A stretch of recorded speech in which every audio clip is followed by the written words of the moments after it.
कैसे हैं आप सभी? आशा करती हूँ आप सब ठीक होंगे, स्वस्थ होंगे, अच्छे होंगे। आईसीटी वर्चुअल क्लासरूम देहरादून में आप सभी का स्वागत करती हूँ। मेरा नाम समता है और बच्चों क्लास 12th में अब आपका एग्जाम नजदीक आने वाला है, तो आप लोगों को अपने इस हिसाब से तैयारी करनी होगी कि बोर्ड का एग्जाम भी साथ साथ कवर होता चले। तो आज हम मॉलिक्यूलर बेसिस ऑफ इनहेरिटेंस इस चैप्टर के कुछ मल्टीपल चॉइस क्वेश्चंस करने की कोशिश करेंगे, क्योंकि एग्जाम में भी मल्टीपल चॉइस क्वेश्चंस आने हैं, कुछ तो आने ही हैं। तो कोशिश करेंगे, देखते हैं कि आपका चैप्टर का कितना कॉन्सेप्ट क्लियर है। डीएनए की पैकेजिंग, डीएनए का कंपोजिशन, ये सब आप पढ़ चुके हैं। तो देखते हैं कि मल्टीपल चॉइस क्वेश्चंस को आप कितना कर पाते हैं और उसमें से कितना आपको याद है। चलते हैं स्मार्ट बोर्ड की तरफ। क्लास 12th का चैप्टर ले लेते हैं हम, molecular basis of inheritance. Molecular basis of inheritance. आप सभी को पता है कि चैप्टर में ज्यादातर डीएनए और आरएनए के बारे में बताया गया। डीएनए और आरएनए के बारे में बताया गया कि किस तरह से डीएनए का कंपोजिशन होता है, किस तरह से डीएनए की पैकेजिंग होती है, उसमें कौन कौन से बॉन्ड का यूज होता है, किस तरह से कौन कौन सी चीजें जुड़ करके, न्यूक्लियोसाइड्स क्या हैं, न्यूक्लियोटाइड्स क्या हैं, वो कितने लंबे होते हैं, किस जगह पे कॉइलिंग होती है, कॉइलिंग के बीच के स्ट्रैंड की लंबाई क्या होती है, सब कुछ आप पढ़ चुके हैं। तो कुछ आप बहुविकल्पीय प्रश्न करने की कोशिश करेंगे जिससे ये आप अंदाजा लगा सकें कि चैप्टर का कॉन्सेप्ट जो है वो आपका कितना क्लियर है। तो क्वेश्चन नंबर 1 हम देखते हैं। In a DNA strand, in a DNA strand,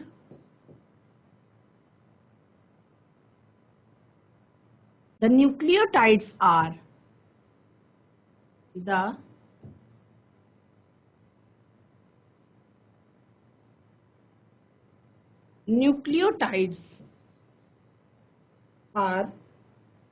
linked together.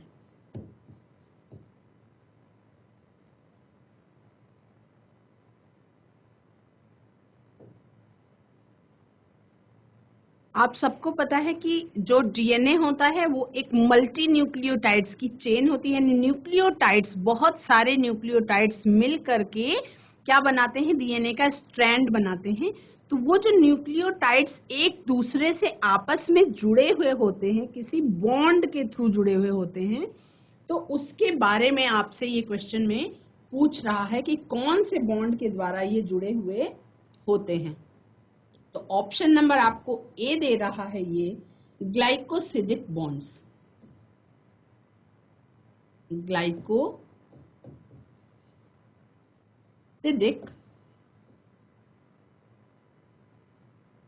Bond. Option number B आपको दे रहा है ये फॉस्फोडाइस्टर बॉन्ड।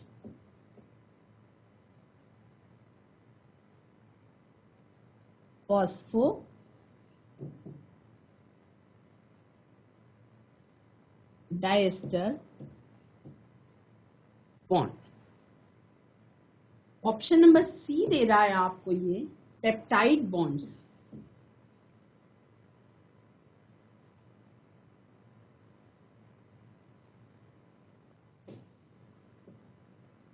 और ऑप्शन नंबर डी दे रहा है आपको ये हाइड्रोजन बॉन्ड्स।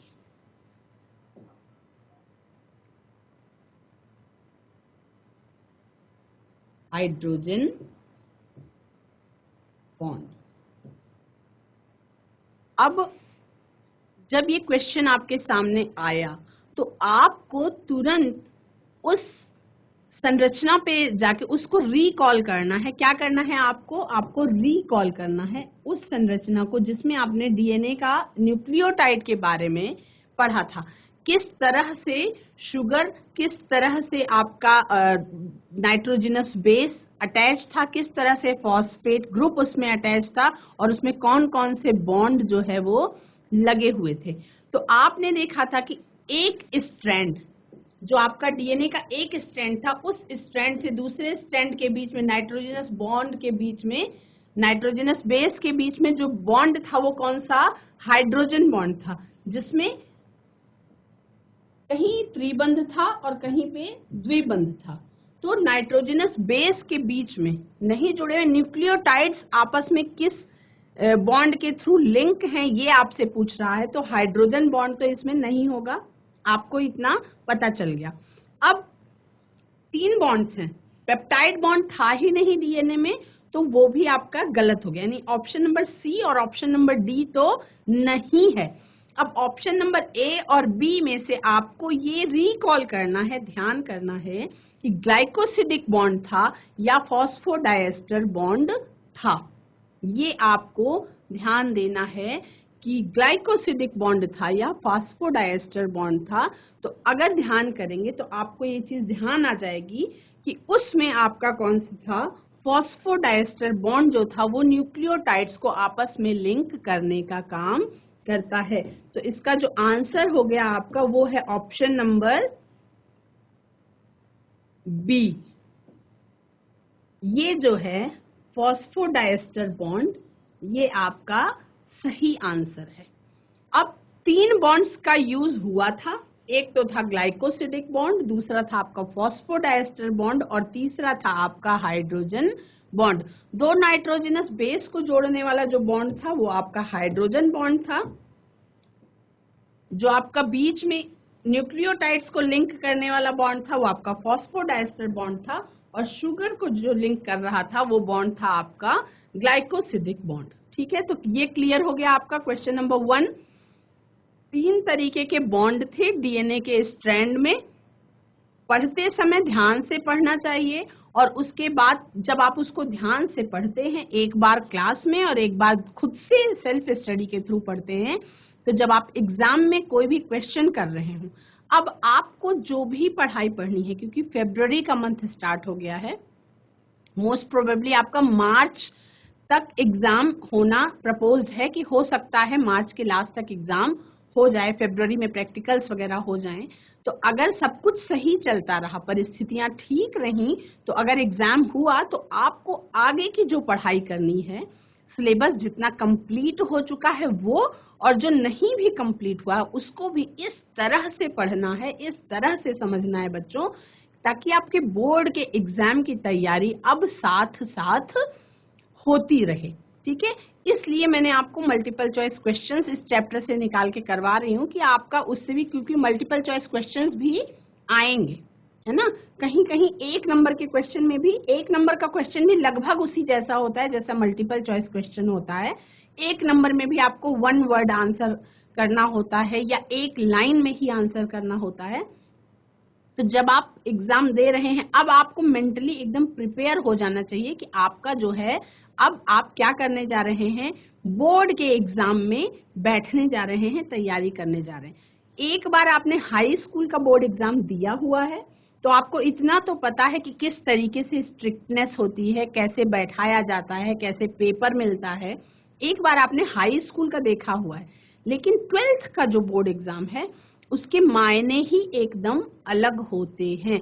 10th के एग्जाम के बाद आपको सेम स्कूल में ही आगे क्लास में पढ़ना था, लेकिन 12th के एग्जाम के बाद बच्चों आपको सेम स्कूल में नहीं पढ़ना है। 12th का एग्जाम में जो भी मार्क्स आएंगे वो डिपेंड करेंगे कि उससे आपका फ्यूचर डिसाइड होगा, आप कौन से कॉलेज में एडमिशन लेने के लायक होंगे। ये आपका 12th का एग्जाम जो है उसके मार्क्स आपका डिसाइड करेंगे। तो बहुत ज्यादा ध्यान से पढ़ेंगे और एक स्ट्रेटजी बना लेंगे, एक तैयारी के तहत आपको पढ़ाई करनी है अब। और आपको अब क्या करना है, आपको हर सब्जेक्ट को अलग अलग टाइम देना होगा, और उसके साथ साथ बहुत सारे बच्चे नीट की भी तैयारी कर रहे होंगे, तो अलग अलग टाइम आपको सब्जेक्ट्स को देना होगा। और अब जो इम्पोर्टेंट टॉपिक्स हैं, जो एग्जाम में ज्यादा आते हैं, ज्यादा आने वाले हैं, उन पर ध्यान देना है। कॉन्सेप्ट आप एक बार अगर पहले ढंग से पढ़ चुके हैं, क्लियर है, तो उसको आपको अच्छे से रिवाइज करना है, और उसमें इस तरीके से क्वेश्चंस आपको ध्यान, अगले कुछ सेशंस में मैं क्वेश्चन पेपर भी सॉल्व करवाऊंगी, जिसमें आपको ये बताने की कोशिश करूंगी कि किस तरह से आप एग्जाम में लिखते हैं कॉपी तो आपको अच्छे मार्क्स आते हैं, किस तरह से आप तैयारी करते हैं, कौन से एरिया में फोकस करना है, कौन सी क्वेश्चंस को बार बार रिवाइज कर लेना है, और कौन से ऐसे क्वेश्चंस हैं जो बहुत ज़्यादा कंफ्यूजिंग हैं और एक कॉन्सेप्ट क्लियर होने के बावजूद भी एग्जामिनेशन हॉल में बच्चे कंफ्यूज हो जाते हैं। अब जैसे ये वाला क्वेश्चन आपके सामने आया कि in a DNA strand the nucleotides are linked together by, 3 bonds के नाम थे। बच्चे बैठते ही अगर एक बार उन्होंने अच्छी तरह से पढ़ा भी है लेकिन रिवीजन नहीं हुआ है तो जैसे ही उनको इतना तो ध्यान आएगा कि पेप्टाइड बॉन्ड कहीं नहीं यूज हुआ था, लेकिन जैसे ही ग्लाइकोसिडिक फॉस्फोडाइस्टर और हाइड्रोजन बॉन्ड तीनों का नाम सामने आएगा एक साथ तो वो कंफ्यूज हो जाएंगे कि कौन सा किस तरह से अटैच था। जब इस तरह से इसमें बिल्कुल कंफ्यूजन हो जाएगी बच्चों को कि कौन सा बॉन्ड कहाँ पे था, तो जैसे ही कंफ्यूजन होगी उस कंफ्यूजन को क्लियर करने के लिए आपको क्या है, आपको पूरा का पूरा रिवीजन करना बहुत ज्यादा जरूरी है। तो पहला क्वेश्चन आपने देखा कि डीएनए स्ट्रैंड में जो न्यूक्लियोटाइड्स हैं वो फॉस्फोडाइस्टर बॉन्ड के थ्रू क्या होते हैं, लिंक होते हैं। ठीक है, तो क्या करना है, आपको रिकॉल करना है, आपको ध्यान रखना है। अब ये सोच करके ही आगे चलना है कि आपका बोर्ड का एग्जाम बिल्कुल सर पर है, तो आपको टाइम मैनेजमेंट, रिवीजन की स्ट्रेटेजी क्या होनी चाहिए ये आपको समझनी होगी, और उस हिसाब से अब आप अपना एक भी मिनट वेस्ट नहीं करना चाहेंगे, क्योंकि अगर आपने टाइम इस समय वेस्ट किया तो क्या होगा, वक्त, समय की कद्र जो बच्चा नहीं करता है, समय भी उस बच्चे की कद्र नहीं करता है। ये बहुत पुरानी कहावत है बच्चों कि अगर आप समय की कदर करते हैं, अगर आप टाइम को रिस्पेक्ट देते हैं तो टाइम भी आपको क्या देता है, रिस्पेक्ट देता है। मतलब अगर आप अपने वक्त को सम्मान देंगे, वक्त का ध्यान रखेंगे, तो वक्त भी, आने वाला वक्त आपको क्या देगा, सम्मान दिलवाएगा। तो इसलिए इस लाइन को ध्यान रखते हुए आपको पढ़ना है और बहुत ध्यान लगा करके तैयारी करनी है, क्योंकि 12th क्लास का बोर्ड एग्जाम एक ऐसी सीढ़ी है जिसने भी पार की, जितना लापरवाही की उतना ही नीचे गिरा, और जितना अच्छे से करा वो बच्चा उतना ही ऊपर गया। बहुत अच्छा कॉलेज भी है ना। तो जरूरी है कि आपके मार्क्स अच्छे हैं, क्योंकि कंपटीशन बच्चों बहुत ज्यादा है। तो कोई प्रेशर लिए बिना कूल होकर के तैयारी करना और एग्जामिनेशन हॉल में अपने कॉन्सेप्ट क्लियर करके सही तरीके से आंसर करना, कॉपी कैसे लिखनी है वो देखना। देखिए, एग्जामिनर के सामने क्या जाती है, एग्जामिनर के सामने प्रैक्टिकल्स में तो वाइवा टाइम पे हो सकता है आप 2-4 मिनट के लिए सामने आए, लेकिन वो बहुत कम मार्क्स का होगा। जो कॉपी होगी एग्जामिनर के सामने, जो आपकी स्कूल की एग्जाम की कॉपी है, वो कॉपी ही क्या करती है, बच्चे को रिप्रेजेंट करती है। मतलब उस कॉपी को देख करके एग्जामिनर जो आपके मार्क्स दे रहा है एग्जाम में, उसके दिमाग में एक आपकी छवि आ जाती है। कॉपी को देख करके टीचर ये अंदाजा लगाता है कि बच्चा कैसा होगा, बच्चे के कॉन्सेप्ट कितने क्लियर होंगे, वो ऐसा अंदाजा लगा करके तब मार्क्स देता है। तो इसलिए कॉपी पर ही अपने आप को आपको पूरा उतारना है, अच्छी तरीके से अपने आप को, कहते हैं ना कि अपने आप को प्रेजेंट करना है। तो आप कॉपी के थ्रू प्रेजेंट होंगे एग्जामिनर के सामने, तो अपने आप को इतना अच्छी तरह से प्रेजेंट करना है कि मार्क्स जो हैं वो बहुत अच्छे आए। देखिए, कुछ तरीके, कुछ टिप्स मैं आपको बताऊंगी अगले कुछ सेशंस में, जिसमें ये होगा कि अगर आपके 90% मार्क्स आने वाले हैं तो अगर आप उन चीजों को ध्यान रखेंगे तो हो सकता है 2-4% मार्क्स। देखो, आज का समय ऐसा है बच्चों की 99%, 100% तक बच्चे स्कोर कर रहे हैं। कोई भी सब्जेक्ट ऐसा नहीं है जिसमें स्कोर जो है, ऐसा नहीं है कि कोई भी सब्जेक्ट ऐसा है जिसमें बच्चे अच्छा स्कोर नहीं कर रहे। हर सब्जेक्ट में बच्चे बहुत अच्छा स्कोर कर रहे हैं। तो कारण क्या है, जिन बच्चों का कॉन्सेप्ट क्रिस्टल क्लियर है, जिन बच्चों के कॉन्सेप्ट में कहीं कोई कंफ्यूजन नहीं है, और जैसे ये क्वेश्चन है, इस क्वेश्चन में आपको आंसर अगर ये है तो आंसर के अलावा जो तीनों ऑप्शंस बच रहे हैं उनके बारे में भी आपको अगर क्लियर है तो आपका कॉन्सेप्ट एकदम क्रिस्टल क्लियर है और तब आपको मार्क्स जो है वो बहुत अच्छे मिलेंगे और आपके दिमाग को भी शांति रहेगी कि हमारा एग्जाम जो है वो बहुत अच्छा गया। क्वेश्चन नंबर 2 देखते हैं। क्वेश्चन नंबर 2 क्या पूछ रहा है? The net electric charge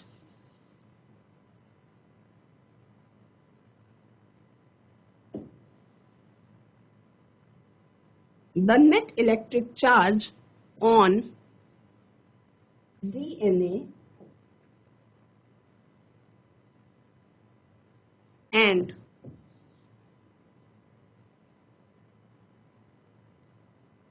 stones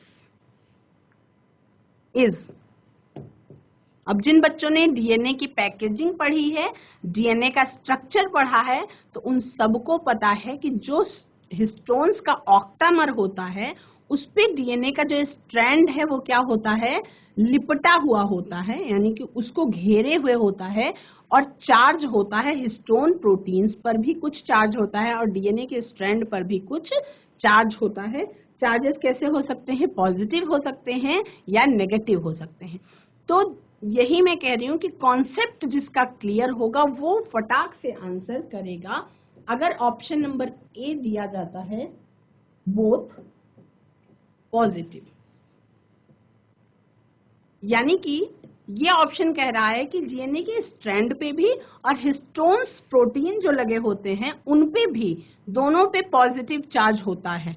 तो अब अगर आपने पढ़ा है तो आपको समझ में आ जाएगा कि दोनों पे पॉजिटिव चार्ज जो है वो नहीं पॉसिबल है, क्योंकि पॉजिटिव पॉजिटिव क्या करेंगे, एक दूसरे को अट्रैक्ट नहीं करेंगे। पॉजिटिव पॉजिटिव क्या होगा, एक दूसरे से दूर भागेगा। तो इसका मतलब कि ये तो ऑप्शन आपका लिखते ही समझ में आ गया कि आपका ये आंसर जो है ये नहीं होगा, क्योंकि डीएनए का स्ट्रैंड और हिस्टोन्स प्रोटीन जो होते हैं वो क्या करते हैं, एक दूसरे को अट्रैक्ट करते हैं। इसीलिए मान लीजिए ये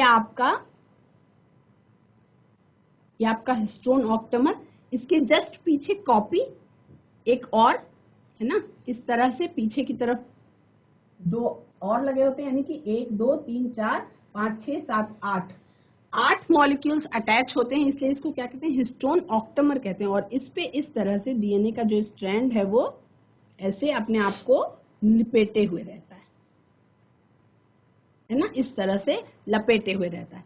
तो इसका मतलब क्या है कि कौन सा चार्ज है ये आपको आंसर करना है।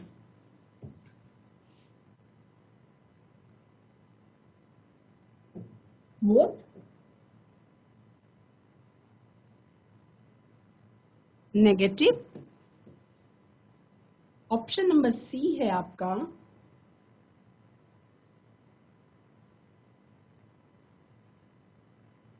नेगेटिव एंड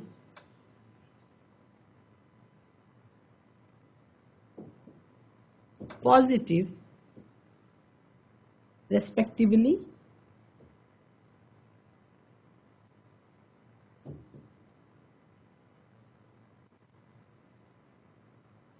और ऑप्शन नंबर डी है आपका 0 चार्ज। इसमें वैसे तो सबको पता है कि पॉजिटिव और नेगेटिव जो है एक दूसरे को अट्रैक्ट करते हैं, तो बोथ नेगेटिव भी आंसर नहीं होगा, बोथ पॉजिटिव भी आंसर नहीं होगा।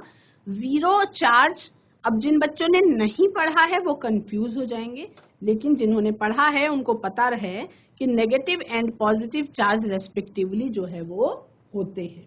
तो ऑप्शन नंबर सी जो है वो आपका इसमें करेक्ट आंसर है। ऑप्शन नंबर सी जो है वो आपका करेक्ट आंसर है। ठीक है, नेक्स्ट क्वेश्चन हम देखेंगे। ये तो बहुत सिंपल क्वेश्चन था, ये तो जो बच्चे ने 12th में है तो आशा की जाती है कि ये क्वेश्चन उसको आना ही चाहिए, लेकिन कुछ क्वेश्चंस ट्रिकी होंगे जो आपको कंफ्यूज भी करेंगे और कुछ क्वेश्चंस ऐसे होंगे जो आपको बहुत इजी लगेंगे। तो ये हमेशा ध्यान रख के चलेंगे कि कोई भी क्वेश्चन पेपर 12th क्लास का बोर्ड एग्जाम का जो क्वेश्चन पेपर होता है वो सरल, कठिन और ट्रिकी क्वेश्चंस का समावेश होता है। क्या होता है, 12th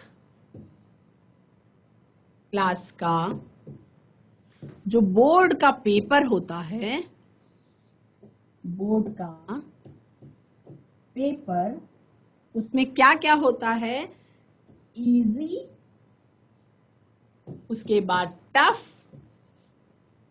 और ट्रिकी, यानी कंफ्यूज कर देने वाले क्वेश्चंस, ट्रिकी, इन तीनों क्वेश्चंस का समावेश होता है। इजी क्वेश्चंस भी होंगे, कुछ टफ क्वेश्चंस भी होंगे और कुछ ट्रिकी क्वेश्चंस भी होंगे।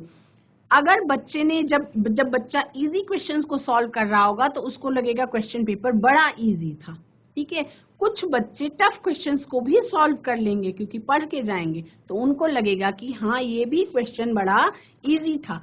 कुछ बच्चे ट्रिकी क्वेश्चंस को सॉल्व करके आएंगे लेकिन वो गलत सॉल्व करके आएंगे और उनको लगेगा कि पेपर बहुत अच्छा हुआ है, पर जब मार्क्स आते हैं तो पता चलता है कि जो ट्रिकी क्वेश्चंस थे उनमें आप कंफ्यूज हो गए। तो ट्रिकी क्वेश्चंस को बहुत ध्यान से पढ़ना है, उसमें कंफ्यूज ना हो उसके लिए आपको बार बार क्या करनी है? रिवीजन करना है और एग्जामिनेशन पेपर के हिसाब से ही पढ़ना है ताकि आपका टाइम भी ना वेस्ट हो और मार्क्स भी अच्छे आए, ठीक है। एक और क्वेश्चन आप देखेंगे इसी तरीके का, which of the following statement, which of the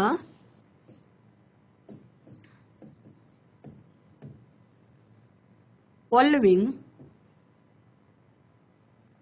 statement is the most appropriate, is the most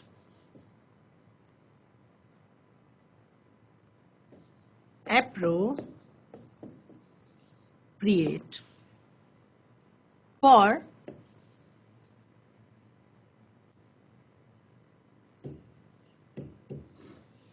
sickle cell anemia?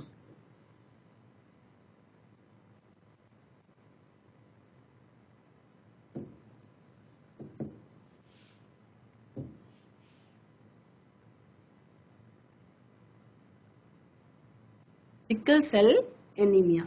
तो जैसे ही क्वेश्चन आपके सामने आया तो आपको अब ये समझ में आ गया कि सिकल सेल एनीमिया के बारे में कुछ स्टेटमेंट्स नीचे दिए जाएंगे जिसमें से आपको एप्रोप्रिएट नहीं, मोस्ट एप्रोप्रिएट स्टेटमेंट का चुनाव करना है। तो अब ऑप्शन देगा आपको, ऑप्शन नंबर ए है,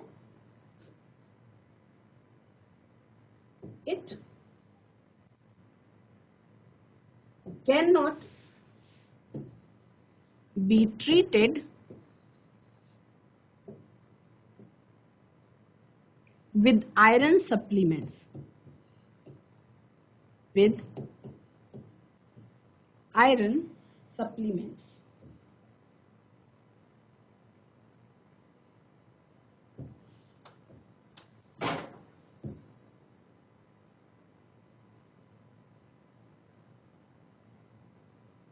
ऑप्शन नंबर बी है, it is a molecular disease, it is a molecular disease. Option number C है,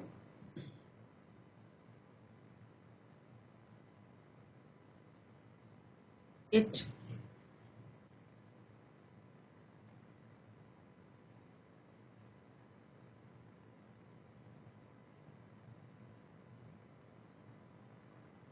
resistant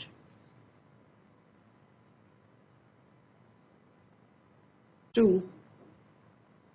acquiring malaria.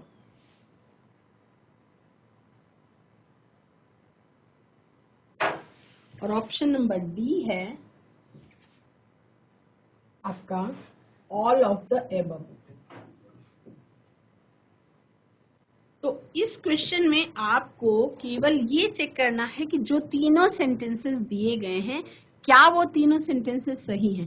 तीनों के तीनों एप्रोप्रिएट हैं तो एक चौथा ऑप्शन भी दिया हुआ है, मोस्ट अप्रोप्रिएट पूछ रहा है आपसे, लेकिन एक चौथा ऑप्शन भी दिया हुआ है कि अगर तीनों सेंटेंसेस सही हैं तो आप ऑल ऑफ द एबव पे भी टिक कर सकते हैं। तो इसमें आपका तीनों सेंटेंस सही ही हैं सिकल सेल एनीमिया के बारे में, तो इसमें आप ऑल ऑफ द एबव पे क्या करेंगे, टिक का निशान लगा देंगे, यानी कि ये आपका जो है वो सही आंसर हो जाएगा। इसी तरह से एक नेक्स्ट क्वेश्चन और पूछता है, क्वेश्चन नंबर 4 क्या कह रहा है, the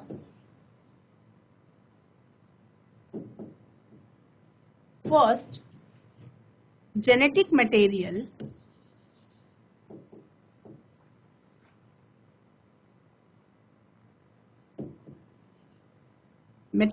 could be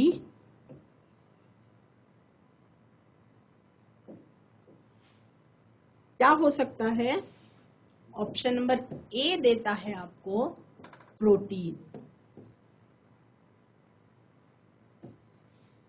option number B देता है आपको carbohydrates,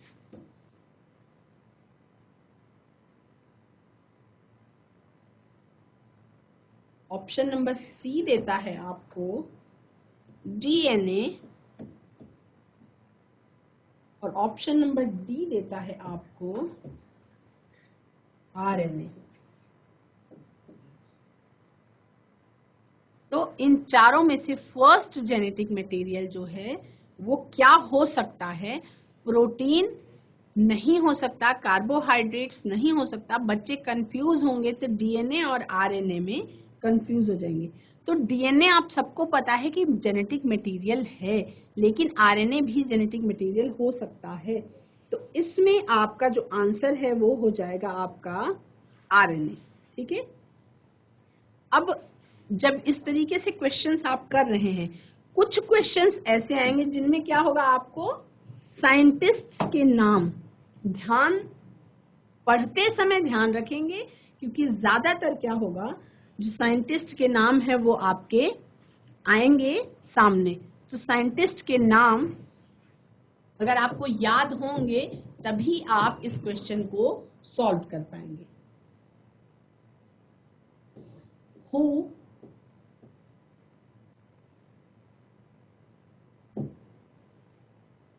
amongst the following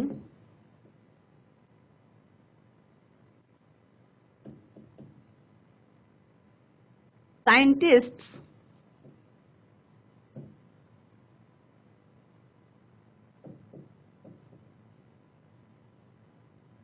have no contribution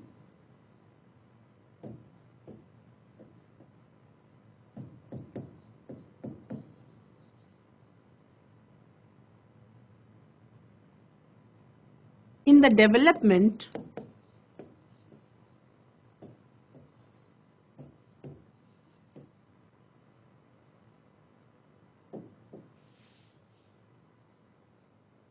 of the double helix model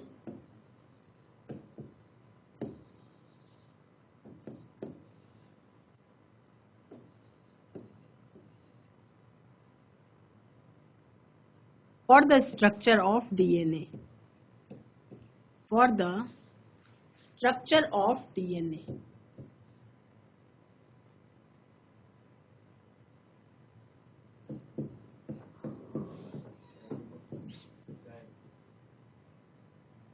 Option number A.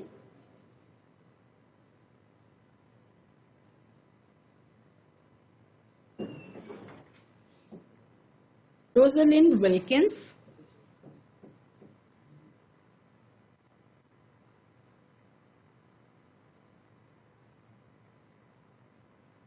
Option number B होगा आपका मॉरिस विल्किंस।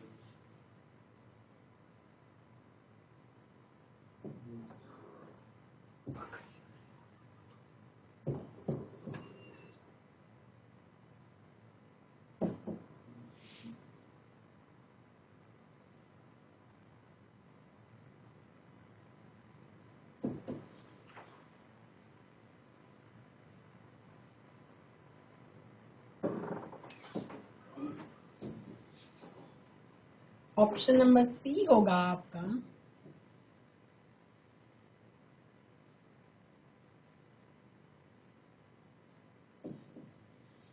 इरविन चारगाफ,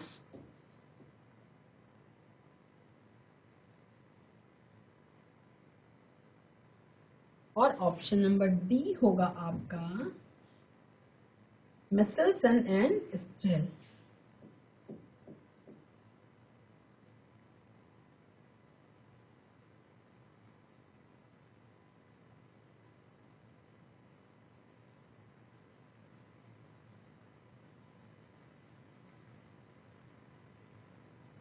अब इसमें सारे साइंटिस्ट के नाम जो हैं वो नोन है, आप सबके बारे में जानते हैं, है ना। चारगाफ रूल आपने पढ़ा था, उसके बारे में भी जानते हैं, रोजलिंड फ्रैंकलिन के बारे में भी जानते हैं, मिचेल्सन और स्टेल का भी रोल है।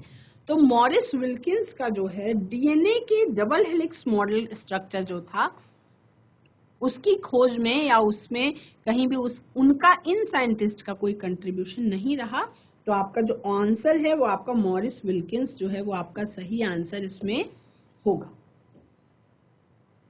तो ये वाला क्वेश्चन जो है मॉरिस विल्किंस इसका सही आंसर होगा। तो बच्चों आपको एक चीज समझ में आ रही होगी कि जो भी आपको तैयारी करनी है, अब आपको क्वेश्चंस को टाइम लिमिट ले करके सॉल्व करने की प्रैक्टिस करनी होगी। अब आपको क्या करना होगा, अब आपको बोर्ड एग्जाम के हिसाब से तैयारी करनी होगी। बोर्ड एग्जाम के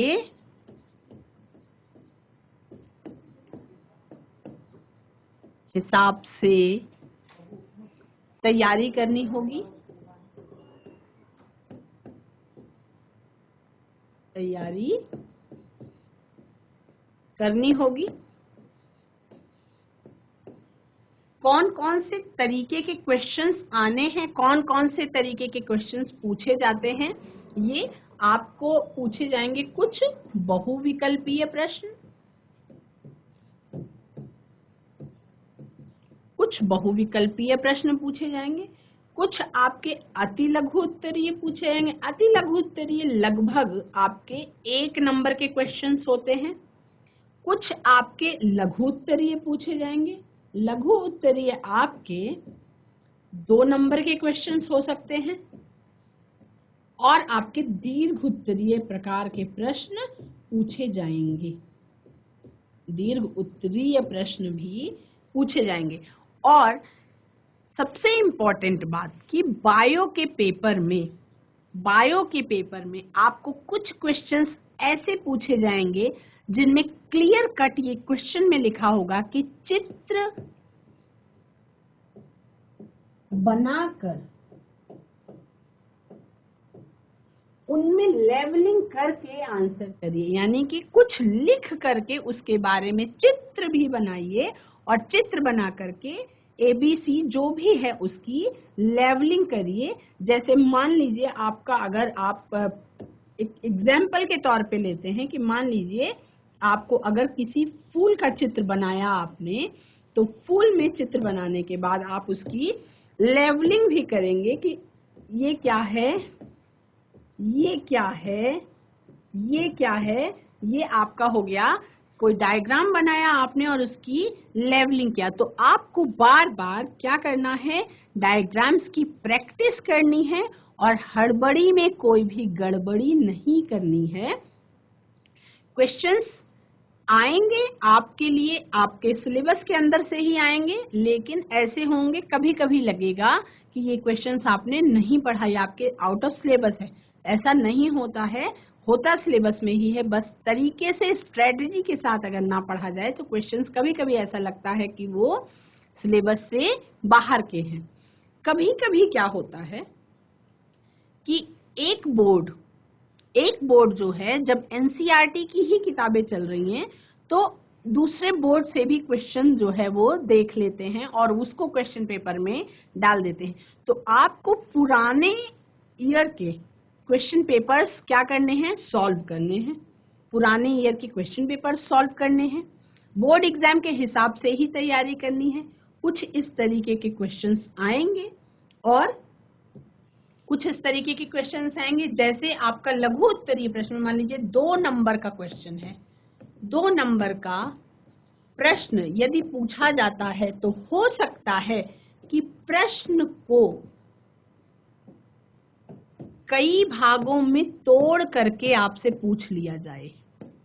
हो सकता है प्रश्न को कई भागों में तोड़कर पूछा जाए, तोड़कर पूछा जाए। जैसे हो सकता है कि 2 नंबर के क्वेश्चन में एक क्वेश्चन ना पूछ करके 2 क्वेश्चन पूछ लिए जाएं जो एक एक नंबर के हों। जैसे 2 नंबर का प्रश्न है तो मेन प्रश्न अगर 2 नंबर का है तो 1+1 करके पूछा जा सकता है। तो अगर आपको टू द पॉइंट आंसर करेंगे तो आप चीजों को कर पाएंगे, अच्छी तरह से अपने आप को प्रेजेंट कर पाएंगे, अपने आप को अपनी कॉपी पे प्रेजेंट कर पाएंगे, और उसके बाद एग्जामिनर बहुत एक्सपीरियंस वाला होता है, उसे समझ में आ जाता है कि कौन से बच्चे ने कितनी मेहनत किया है। कभी कभार ऐसा भी देखा गया है कि बच्चा बहुत तेज था, उसके बावजूद भी मार्क्स उतने अच्छे नहीं आ पाए, तो उसका केवल एक रीजन होता है बच्चों कि वो जो अच्छा बच्चा था उसने अपने आप को कॉपी में अच्छी तरह से रिप्रेजेंट नहीं किया। तो बोर्ड एग्जाम का सबसे बढ़िया टिप क्या है कि जो एग्जाम की कॉपी है, एग्जाम की कॉपी को लिखने का तरीका,